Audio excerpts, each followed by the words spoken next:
தஞ்சை களஞ்சியமானது, காஞ்சி நெசவ பூமியானது. எப்படி கையிலையில் ஐயன் கொடுத்த 2 நாழி நெல் கொண்டு என்றார். 2 நாழி என்றால் 2 படி நெல் என்று அர்த்தம். காமாட்சியம்மன் சோழ நாட்டுக்கு சென்று அந்த நெல்லை தூவினார்.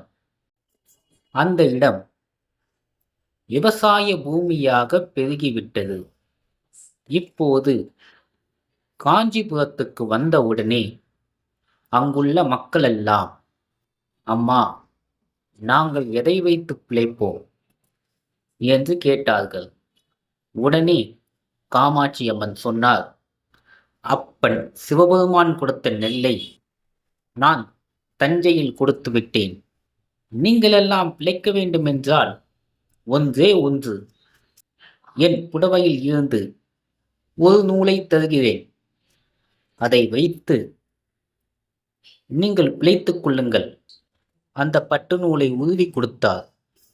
அந்த பட்டு நூல்தான் பாவடியில் போய் சேர்ந்து இன்றைக்கு வருடக்கணக்கில் நம்முடைய மானத்தை மறைப்பதற்காக அந்த காலத்தில் பாவடியில் நூலை காய வைத்து அந்த கஞ்சியை தான் உண்டு சிவபெருமானை மறக்காமல் தேவாரம் திருவாசகம் பாடி சைவ நெறியை வளர்த்த நம் நெசவாள பெருமக்கள் வாழுகின்ற அற்புதமான நகரம்தான் இந்த காஞ்சிபுரம்.